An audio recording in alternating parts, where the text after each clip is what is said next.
నమస్తే welcome to our channel నేను మీ సిరి జగన్ కి తలనొప్పిగా మారిన మోదీ అయితే ఐపాక్ టీమ్ కి పెద్ద టాస్క్ ఇచ్చారని చెప్పేసి మనకి వార్తలు వస్తున్నాయి అయితే ఈ అంశాన్ని మనకి ఇంకా క్లుప్తంగా వివరించడానికి మనతో పాటు ఉన్నారు ప్రముఖ సీనియర్ జర్నలిస్ట్ దుర్గా కుమార్ గారు నమస్కారం సార్ నమస్కారం సిరి మన వీక్షకులకు కూడా నమస్కారం సార్ ఇప్పుడు చూస్తే జగన్ కి తలనొప్పిగా అన్న మోదీ అంట అంటే ఎందుకు తలనొప్పిగా మారారంటే ఇప్పటివరకు తనకి అన్ని రకాలుగా సహాయ సహకారాలు అందించారు కానీ ఇప్పుడు మాత్రం ఈ రోజుకి ఎందుకు తను తలనొప్పిగా మారారు సార్ అంటే ఈ 2024 లోక్సభ ఎన్నికలు తర్వాత శాసనసభ ఎన్నికలు జగన్ గారికి ఒక సంకట పరిస్థితి తెచ్చినాయమ్మా. మోడీ గారితో ఆయన గత 5 ఏళ్ల పాటు అంటకాగాడు. మోడీ గారు ఒక తండ్రిలాగా ఈయన ఒక దత్తపుత్రుల్లాగా పరిపాలన 3 పువ్వులు 6 కాయలుగా సాగిపోయింది.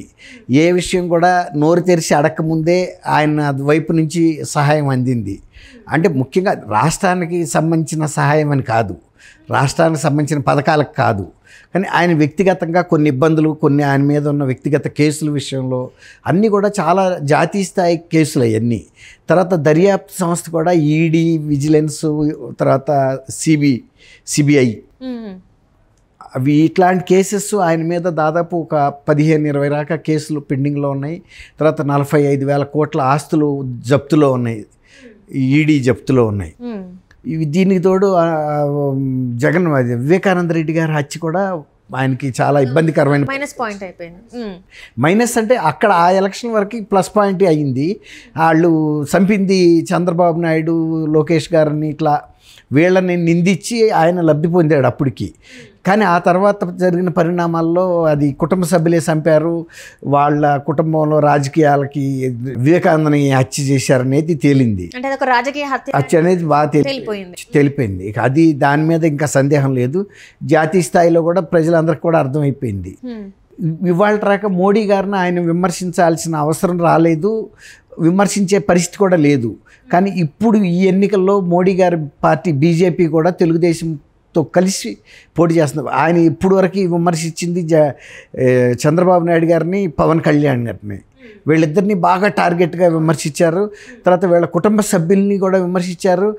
తర్వాత పవన్ కళ్యాణ్ గారికి సంబంధించి వ్యక్తిగతమైన విమర్శలు కూడా చేశారు, చాలా దారుణమైన విమర్శలు చేశారు. కానీ మోడీ గారిని ఎప్పుడు ఏం అనలేదు. కానీ ఇప్పుడు ఆయన కూడా ప్రత్యర్థి పార్టీలో ఉన్నాడు. మోడీని కనుక విమర్శిస్తే, కటుగా మాట్లాడితే, ఈయన మీద కనుక కేసులు కదిపితే ఈయన పరిస్థితి దారుణం అయిపోద్ది. తర్వాత మోడీ గారు రేపు అధికారంలోకి కనుక వస్తే వ్యక్తిగతమైన విమర్శలు చేసినా, పార్టీ మీద కటువు విమర్శలు చేయాలన్నా జగన్మోహన్ రెడ్డి గారికి చాలా ఇబ్బందికరమైన పరిణామం. అంటే ఇప్పుడు ఏంటంటే మోదీ గారిని అనకుండా, అంటే బీజేపీ ప్రభుత్వాన్ని ఏమనకుండా అంటే ఎలా ప్రణాళికలు రచించబోతున్నారు సార్ అసలు? ఇప్పుడు దానికే ఐపాక్ టీంకి ఆ టాస్క్ ఇచ్చారని చెబుతున్నారు. ఎలాంటి పంద మనం వైఖరి అనుసరించాలి, మోడీ గారిని తిట్టకుండా మోడీ గారిని తిట్టకపోతే ఓట్లు పడతాయా, ప్రజలు నమ్ముతారా? ఇప్పటికే మేమిద్దరము ఒక ఒప్పందంలో ఉన్నామనే అనుమానం ప్రజల్లో ఉంది. కాబట్టి మేము ఇప్పుడు మోడీ గారు జగన్మోహన్ రెడ్డి గారిని కటుగా విమర్శించినా జగన్మోహన్ రెడ్డి గారి వల్ల ఆయనకి వచ్చే ప్రమాదం ఏమీ లేదు. జగన్మోహన్ రెడ్డి గారు ఏం చేయలేడు, ఆయన జాతీయ స్థాయి నాయకుడు. రాష్ట్ర తర్వాత ఆయన మీద ఏమి వ్యక్తిగత కేసులు లేవు, అవినీతికి సంబంధించిన ఆరోపణలు లేవు. ఇప్పుడు జగన్మోహన్ రెడ్డి గారి పరిస్థితి అది కాదు, చాలా వల్నరబుల్. ఆయన మీద వ్యక్తిగతమైన తీవ్రమైన ఆరోపణలు ఉన్నాయి, దానికి తగ్గ ఆధారాలు ఉన్నాయి.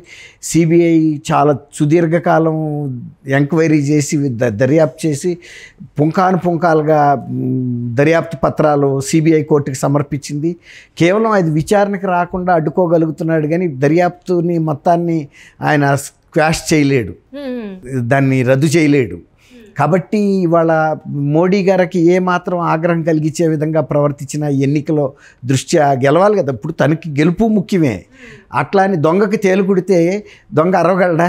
వచ్చిందే దొంగతనానికి, తేలుగుట్టింది, సో మౌనంగా భరించాల్సిందే. అట్లాంటి పరిస్థితి వచ్చింది ఆయనకి. అటు విమర్శించకపోతేనేమో ప్రజలు నమ్మరు, గెలవలేడు. విమర్శిస్తేనా మోడీ గారు కనుక కక్ష పెట్టుకున్నాడంటే తొక్కిపెట్టి నారదీస్తాడు, మళ్ళీ కేసులన్నీ బయటికి తీస్తాడు, వెంటనే అరెస్టులు ఇవన్నీ జరుగుతాయి. ఈ సంకటంలో పడిపోయాడు ఆయన. టీడీపీని ఓన్లీ పవన్ కళ్యాణ్ జనసేన విమర్శిస్తే జనం నమ్మరు కదా. అసలు ఒక రకంగా బీజేపీ కూడా ప్రధాన భాగస్వామిగా వస్తుంది ఇప్పుడు, కూటమికి హెడ్. ఎందుకంటే ఎన్డీఏలో మెయిన్ భాగస్వామి, యూపీఏలో తనే మెయిన్ భాగస్వామి. కాబట్టి వాళ్ళ ఆయనకు ఒక ఇబ్బందికరమైన పరిస్థితి. ఎట్లా మోడీ గారిని విమర్శించకుండా మనం ఈ ఎన్నికలను ఎదుర్కోవాలి అంటే ముందు చూస్తే నువ్వు వెనక చూస్తే గొయ్యి అలాగా అయిపోయింది మన జగన్ గారి పరిస్థితి. ఎగ్జాక్ట్లీ. అంటే ఇప్పుడు అతన్ని మోడీ గారు ఏం చేయలేదని చెప్పడానికి లేదు, అట్లానే ఈ తనకి వత్తాసు పలికిన ఇక్కడ జగన్ మన జనాల నుంచి వ్యతిరేకత వస్తుంది. సో ఏం చేయలేని పరిస్థితి అంటారు. ఇప్పుడు నువ్వు ఆయన పార్టీని సమర్థించినప్పుడు ఇంకా నీ పార్టీ ఉనికి ఎందుకు? ఇప్పుడు ఆయన ప్రత్యామ్నాయంగా నువ్వు ఏం చేస్తావో చెప్పాలి. యూపీఏ నువ్వు అదే బీజేపీని ఏమి అనలేని పరిస్థితిలో ఓటర్ల దగ్గరికి వెళ్తే సప్పగా ఉంటుంది, ఉప్పు లేని కూరలాగానే ఉంటుంది. కాబట్టి ఇవాళ ఆయన ఆ టాస్క్ని వీళ్ళకి ఇచ్చాడు, ఐపాక్ టీమ్కి. ఐపాక్ టీం కూడా ఎలా ఆలోచిస్తుంది, ఇది కొద్దిగా క్లిష్టమైన అంశం. ఎందుకంటే ఈయన ప్రజల్ని ఆకర్షించే స్లోగన్స్తోనూ అలాంటి గట్టి విమర్శలో వెళ్తే ప్రజలు నమ్మే అవకాశం అవుతారు, ఆకర్షితులు అవుతారు. అంతేగాని మోడీ గారు గొప్ప ఆయన, పెద్ద ఆయన, నాకు తండ్రి లాంటి ఆయన అని చెప్పుకుంటా వెళ్తే జనం నమ్మరు. అట్లానే మోడీ దొంగ అంటే, అరే నన్నే దొంగ అంటావా, నువ్వు అంతకన్నా పెద్ద దొంగ అడివి అని అన్నీ చెబుతాడు. ఆ పత్రాలు సిబిఐకి సంబంధించిన ఇవన్నీ కూడా ప్రజల ముందు పెడతాడు. ఇన్ని రోజులు ఉన్న బెయిల్ కూడా రద్దయ్యే అవకాశం ఉంది. అసలు నిన్ను బెయిల్ కూడా రద్దు చేసి లోన్ పడేయమంటాడు సిబిఐకి. ఇది ఒక రకంగా సంకట పరిస్థితి. ఇప్పుడు బీజేపీ, టీడీపీ, జనసేన కూటమిని మరి జగన్మోహన్ రెడ్డి గారు ఎలా ఎదుర్కోగలుగుతారు? ఇప్పుడు అదే ఆయనకు కూడా వచ్చిన అనుమానం. ఇప్పుడు టీడీపీని వీళ్ళిద్దరిని ఎదుర్కోవటం పెద్ద కష్టమేం కాదు. ఆయన అంతకుముందు ఎటువంటి నిందారోపణలు కూడా చేశాడు, చాలా కటుగా చేశాడు, చాలా అసభ్య పద్యాలంతో కూడా చేశారు. కానీ బీజేపీ వచ్చేటప్పటికి మోడీ గారిని విమర్శించకుండా తప్పని పరిస్థితి. మోడీ గారిని విమర్శిస్తేనా ఇతను తట్టుకోలేని పరిస్థితి. కాబట్టి ఐపాక్ టీం కూడా నేను అనుకోవటం దీనికి పరిష్కారం ఏ విధంగా చూపిస్తాను నేను అనుకోను. ఒకవేళ కనుక వాళ్ళ లేదు మీరు మోడీ గారిని ధైర్యంగా ఎదుర్కోమని వాళ్ళు సజెస్ట్ చేయొచ్చు. కానీ ఆయన మీద ఉన్న కేసులు వాళ్ళ మీద లేవు, ఐపాక్ టీం మీద కేసులు ఈయన మీద ఉన్నాయి. మాట్లాడాల్సింది ఈయన, మాట్లాడితే వీపు పగిలిపోయేది కూడా ఈయనకే. ఇప్పుడు బయట ఉండి చెప్పేవాడు ఎన్నైనా చెబుతాడు, ఆయనకి తెలీదా ఢీ కొట్టాలి. ఇప్పుడు వేడి నీళ్ళ బావిలో ఉన్నట్టుంది ఆయన పరిస్థితి, పైకి ఎక్కలేడు, ఆ వేడిని భరించలేడు.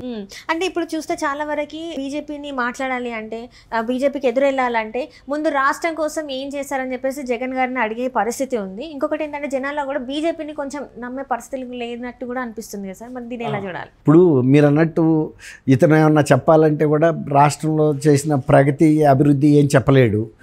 తర్వాత బీజేపీకి నాకు సహాయం చేయలేదని చెప్పడానికి కూడా బీజేపీని నువ్వు మమ్మల్ని ఎప్పుడు ఏం అడిగావు, నువ్వు అడిగినవి అన్నీ నీ వ్యక్తిగత విషయాలే కదా, మీ బాబాయ్ కేసు విషయంలో హెల్ప్ చేశాము, నీ కేసు విషయంలో హెల్ప్ చేశాము, ఏ కదా వాళ్ళు చెబుతారు బయటికి.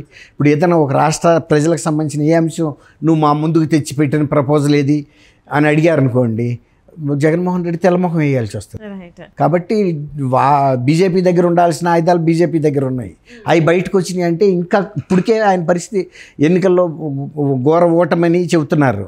ఇక మోడీ గారు లాంటి ఆయన లేకపోతే షా లాంటి వ్యక్తితో కనుక నోరు తెరిస్తే వాళ్ళు కనుక ఏ ఒక్క అంశం మా దగ్గర ఆంధ్రప్రదేశ్ ప్రభుత్వం పెట్టిన ప్రతిపాదన పెండింగ్లో లేదు, అక్కడి నుంచి మాకు ఏ ప్రతిపాదన అందలేదని చెప్తే కూడా తను పరుగుపోతుంది.